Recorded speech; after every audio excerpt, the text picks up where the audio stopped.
Hello and welcome to Views on News. I'm Jawad. Tehami. Pakistan's Finance Minister Mohammad Aurangzeb has stressed the need to bring undocumented economy into the tax net, saying the country can't afford free riders. He was addressing a conference with the title Retail Reimagined, Innovate, Collaborate and Thrive, organized by Pakistan Retail Business Council. During his address, the finance minister further said, let me quote him, "We cannot continue to go back to the same for more. The manufacturing industry, to a certain extent the services industry and the salaried class are carrying a disproportionate burden." Also, the finance minister said the country cannot afford that the people want to take a free ride and don't want to come into the tax net. We just can't afford this anymore. He went on to say that the macroeconomic indicators have improved, including a decline in inflation policy rate, currency stability and improvement in foreign exchange reserves. Unquote. There are a number of other important statements during this address the finance minister has made, which we'll be taking up for analysis during the course of our conversation in today's program.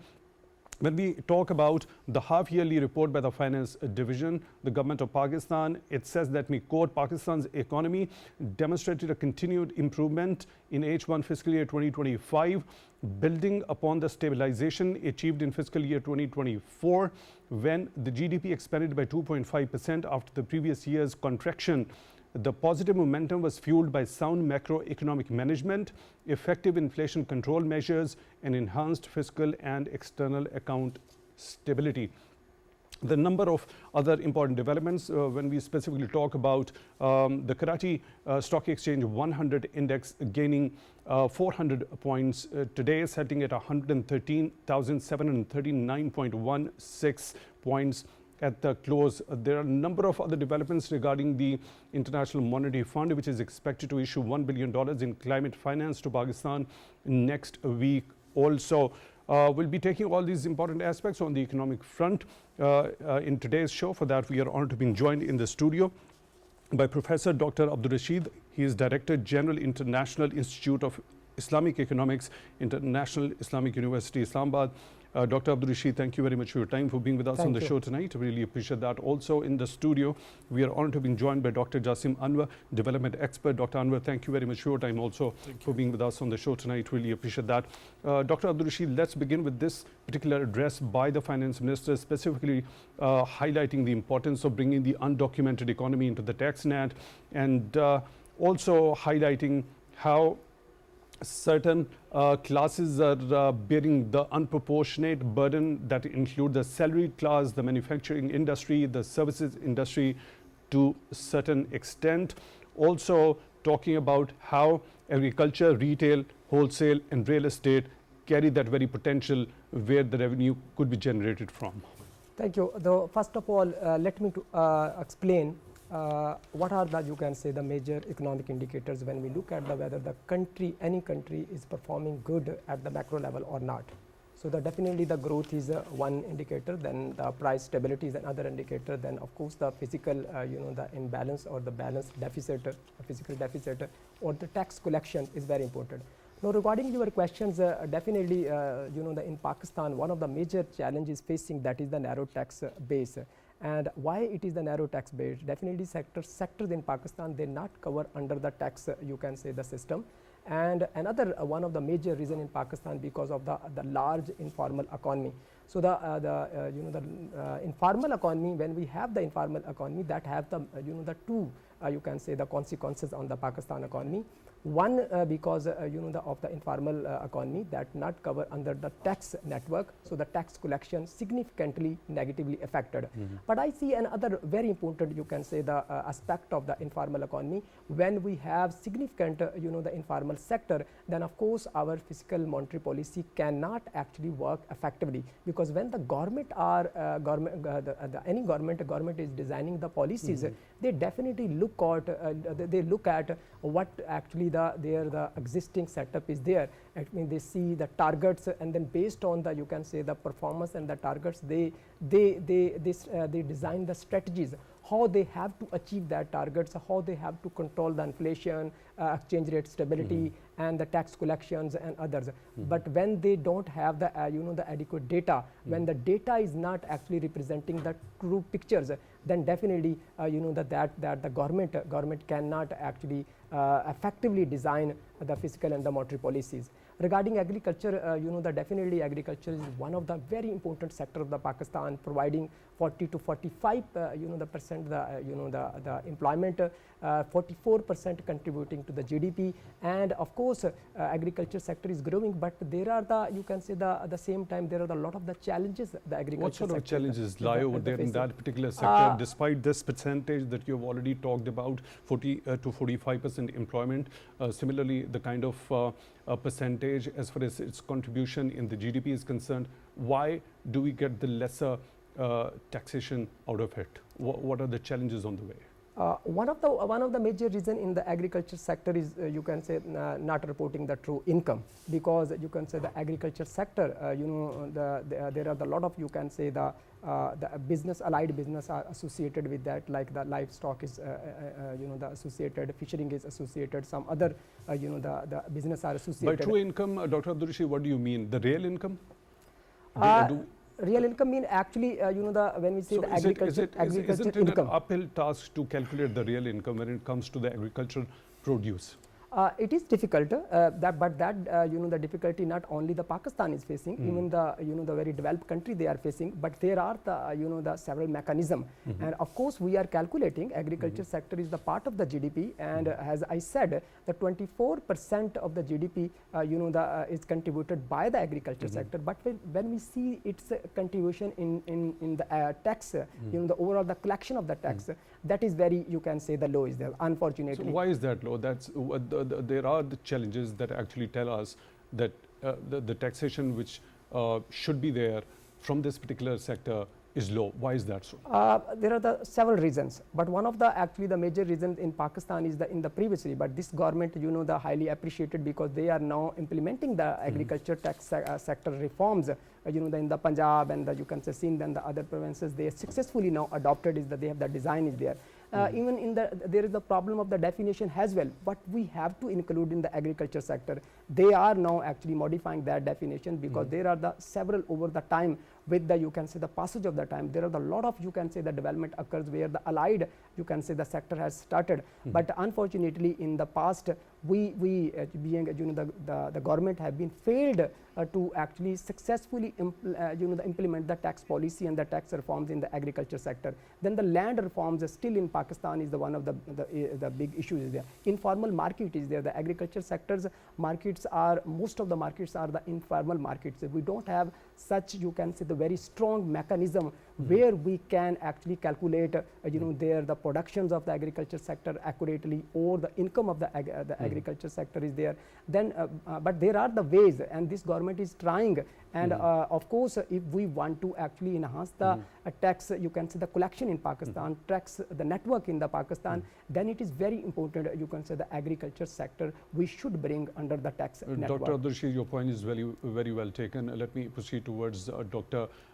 Jasim also. Dr. Jasim, when we talk about bringing the undocumented into the tax net, what is required? Because there are certain sectors which have been mentioned during this particular address by the finance minister. There are other which have got the potential, but the tax collection from those particular sectors, including the wholesale, retail, real estate, remains low. Why is that so, and what could be done in that particular regard? Well, thank you so much, Jawad, for having me. Let me give you another perspective, another lens of financial inclusion. Many transactions that occur in the retail sector and informal economy are not documented, either by the virtue of lack of access to the services or some other lack of incentivization. So let us see what is financial inclusion for those that are still undocumented in terms of taxation network.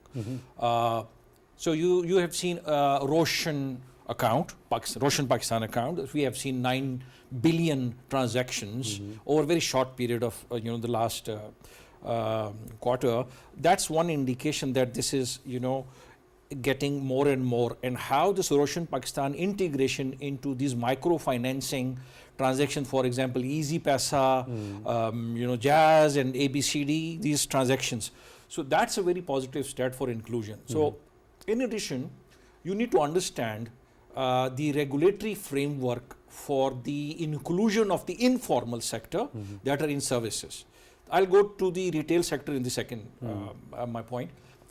When you look into the informal sector, only 10 to 11% people are working in formal sector, either in the government or in semi-government autonomous bodies, or those that are somehow with the social security institutions.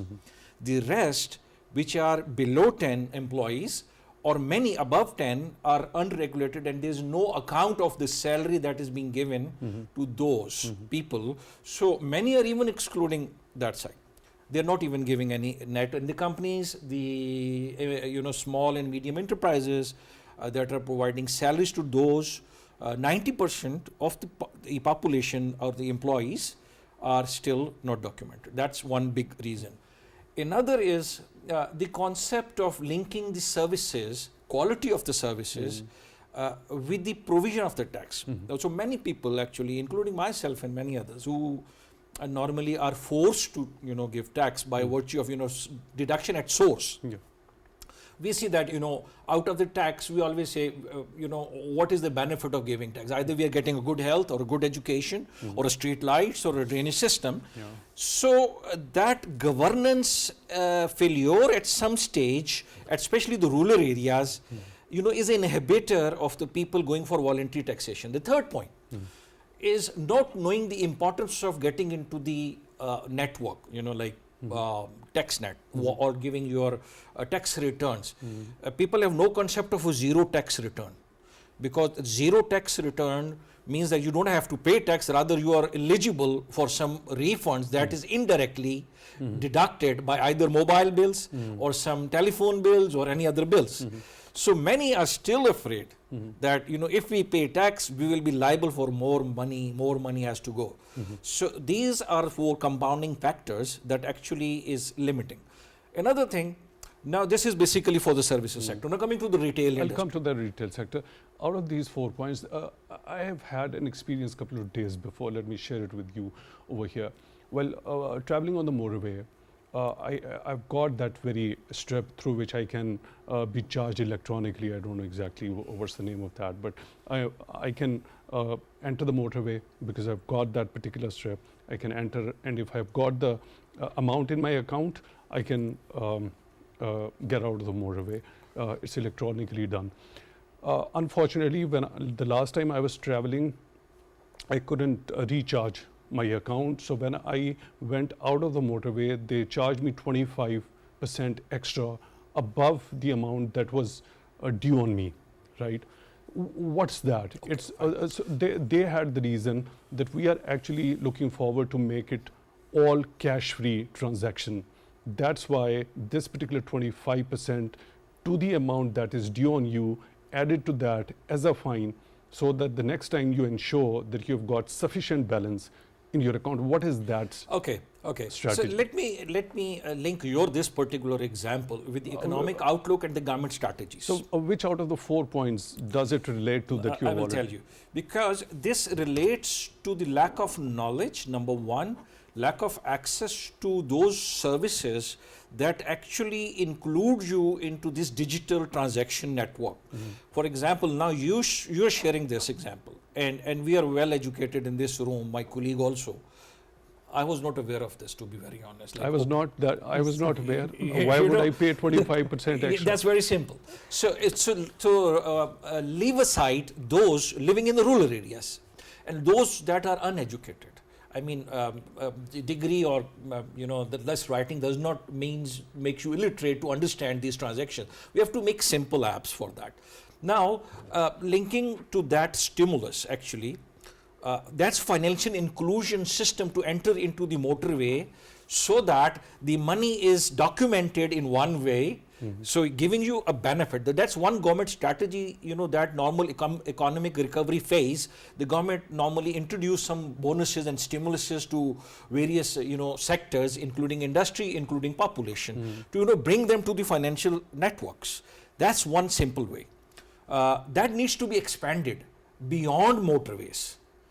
Many other sectors, like, I still know many people who go to the bank for bill deposits, which is now easily done on mobiles and apps and many apps. And even you can go even to if you're depositing that particular utility bill through the bank, it is being documented, right? It is. But even we are paying cash on the motorway toll plaza, it is being documented at that particular point in time. It is, but one way, see, if a person is bringing a cash to an account, so the person, what is the source of that amount? So there are now mathematical models, statistical model that can actually predict the income indirectly by if a person is paying bill. For example, a person is paying 1 lakh bill and he is declaring income of 10,000 profit per year, which is, not correlation to in anything. So that factor is we normally call it the unique identifier linkages. That the systems are integrated across the board so that you don't have to do anything. For example, that increases the transparency overall. Exactly. When you go to Japan or some other countries, even your facial recognition, you just go, you enter, you pick things, you don't have to go, you just walk out, and the money is automatically detected because your face is recognized over there. And then you pick the thing and there's a barcode scanner. So we need to actually go for a digital inclusion for our, retail sector and non-informal economy for financial inclusion into the broader network. Yes. So when we specifically talk about the retail sector, I'll come to you, Dr. Anwar, for your deeper understanding regarding this also. Dr. Abdul Rashid, your understanding when finance minister talks specifically about the retail sector, saying that the segment contributes 19% to the overall GDP, but noted that its contribution to the exchequer stood at only 1%. Quite a drastic contrast as to what it contributes to overall GDP. It's 19% and 1% in terms of contribution to the exchequer. Okay, if you want to ask me, just I should give the one reason, one major reason behind is the cash economy. So the most of the, you can say, the transactions the occur at retail sector at cash. So very unfortunate in Pakistan still is there. Okay, the first question, let me start from that.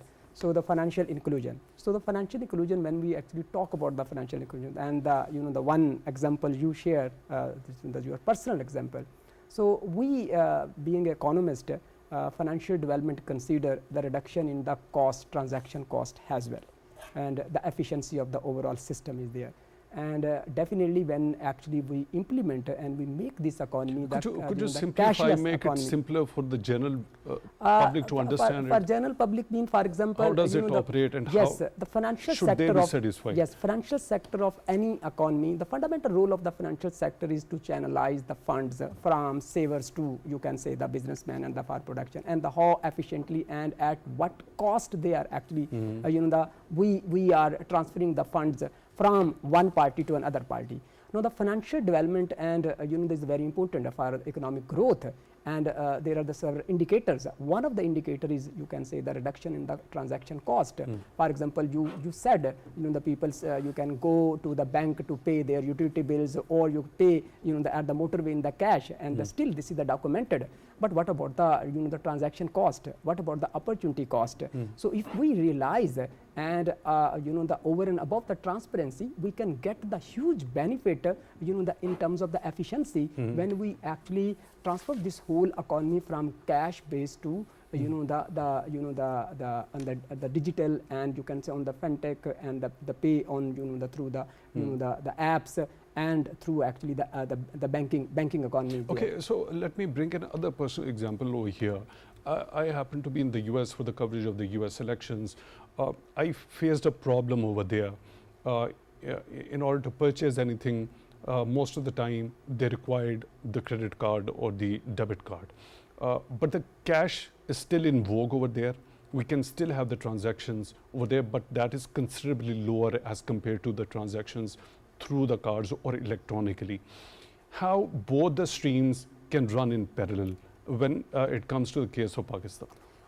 Yes, you're right. Overnight, we cannot change anything, and especially the country like Pakistan, where we have, you can say, the populations, that has by, the friend already pointed out. You can say the literacy does not mean, that if you can sign only.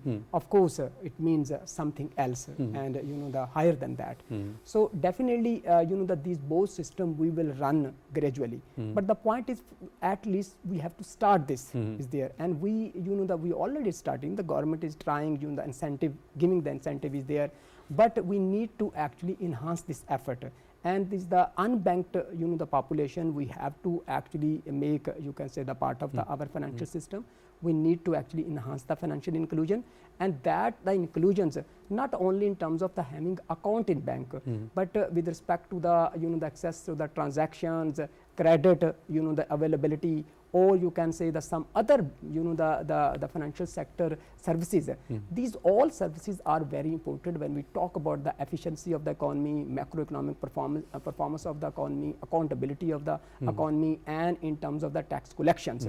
Of course, these are the ways we can actually, convert our or informal sector into the formal sector. When the documentation, proper documentation would be there, and the everything would be the documented, then definitely it is very easy for government not only to implement the tax reforms, but also if the government want to give any incentives in terms of like subsidies, in terms of like, you can say, some other the benefit is there, but without actually the documentations, that is very difficult.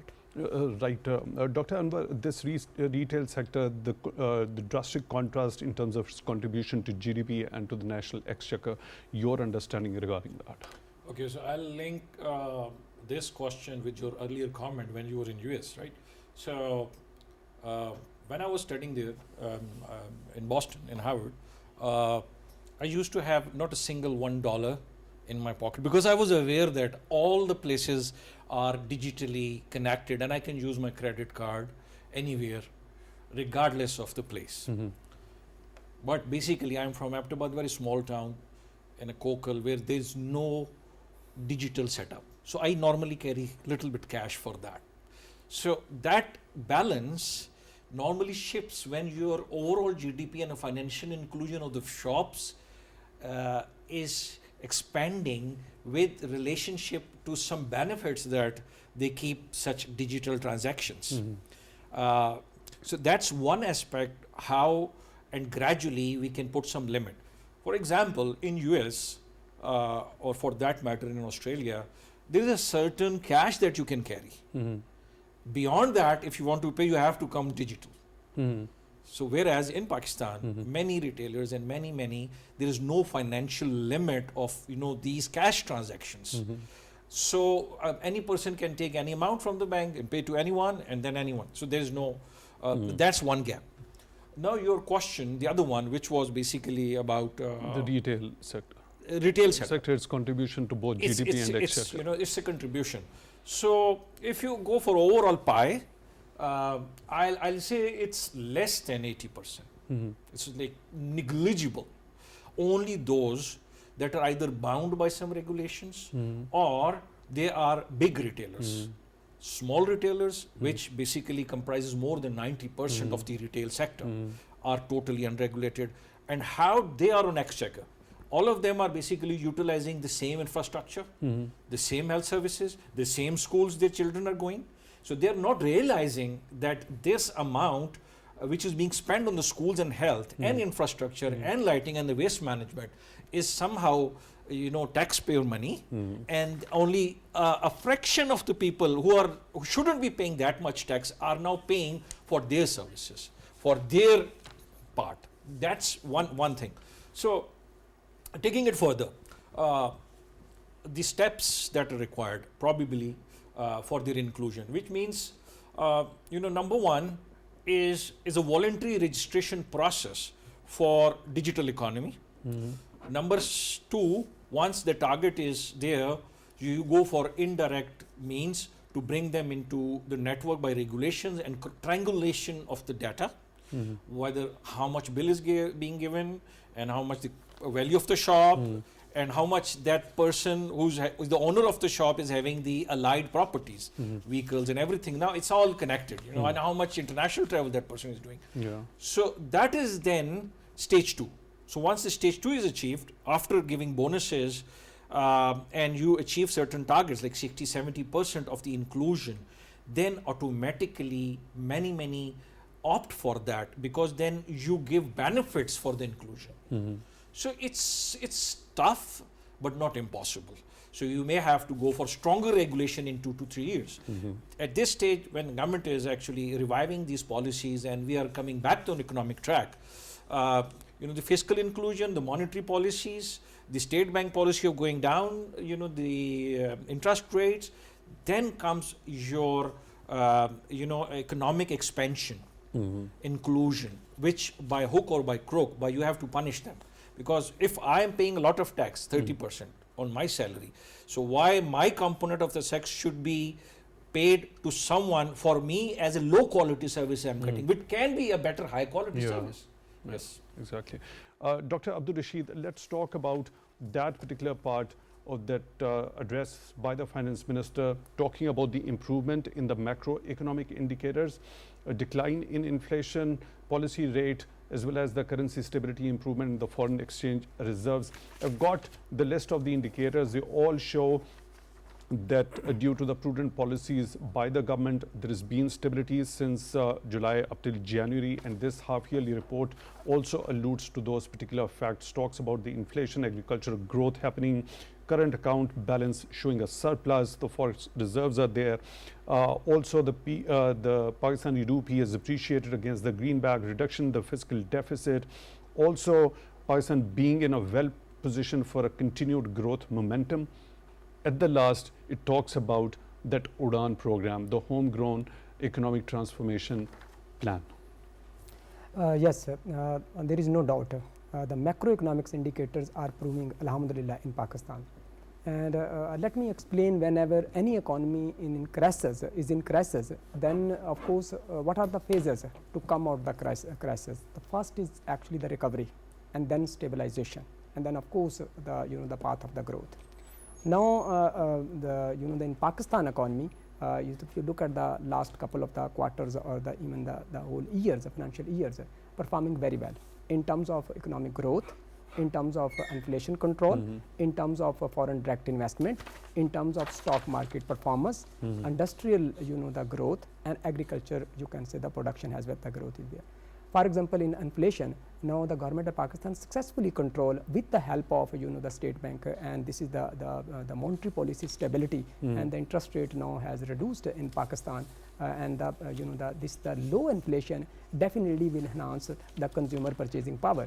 And when the consumer purchasing power will increase, then the whole economic activities will increase, and that will not only help us to overcome the problem of the poverty in Pakistan, but also that this will help us to get or to achieve the tax collection target in Pakistan when the economy will grow. On the one side, on other side, this you can say the growth in the economy and the low interest rate will bring the more investment in Pakistan, will enhance the economic activities, generate more jobs, and then definitely this is the process is there.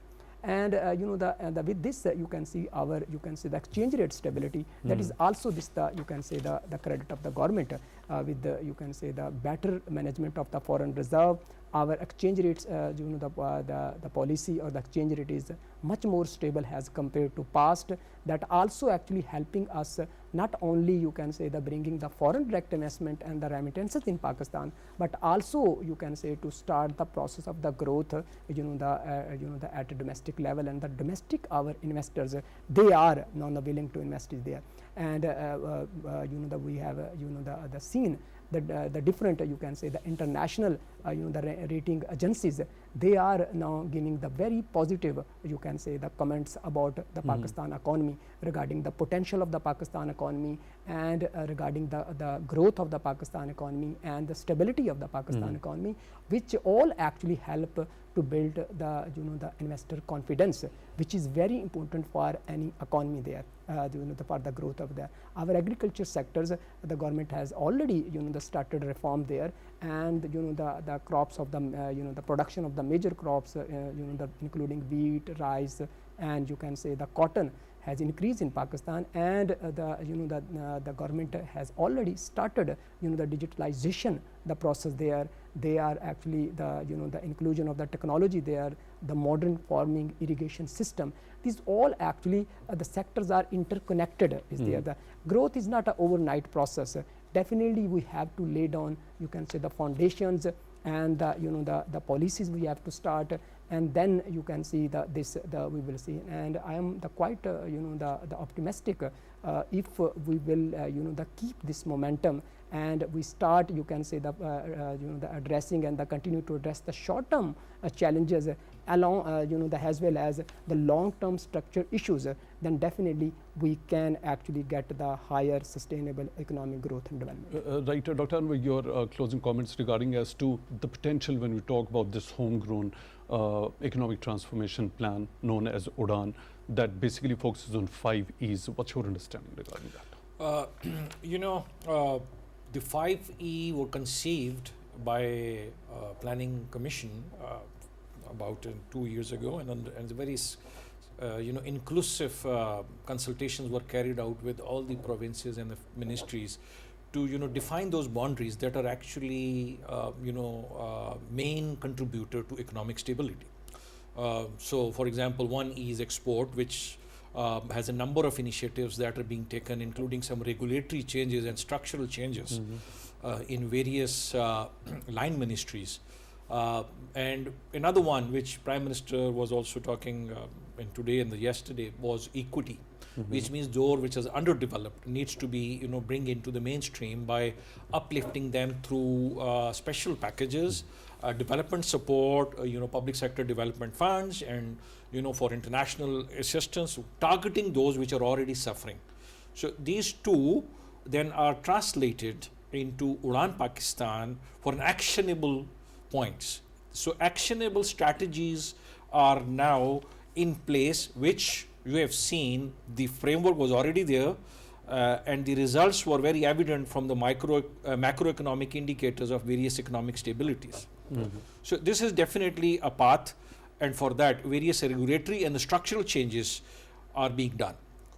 One of those changes is bringing down these interest rates, and then facilitating the private sector, because globally everyone knows, it's a literature based saying that the government is only to regulate, not to do businesses, which means the bleeders also needs to be privatized, which are or main dent on the economy, and also private sector needs to be encouraged for especially export oriented, after meeting the home needs for export oriented economy.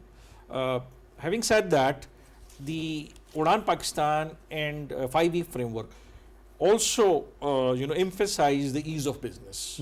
One window operation, for example, I'll quote my personal experience, like you mentioned earlier.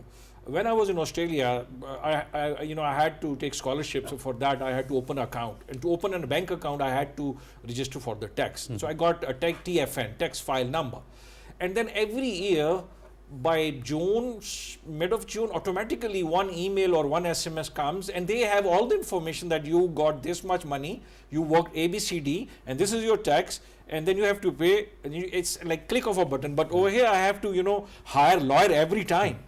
So we need to and simplify. This framework also defines that we need to facilitate the consumers through one window operation. So ease of business process improvement processes. So actually then bringing economy back on the track on this third stage of economic recovery, which is actually the expansion stage. So once we are reaching expansion, then maturity, and then the stabilization and then there's a sustained growth. Yes. Dr. Jasim Anwar, development expert, thank you very much for such insightful discussion over here today in today's show. Thank you very much for being with us tonight. And Professor Dr. Abdul Rashid, Director, General International Institute of Islamic Economics and International Islamic University in Islamabad. Thank you very much for your time also being with us on the show tonight. Really appreciate that. With that, we come to the end of today's episode. Till the next one, take good care of yourselves.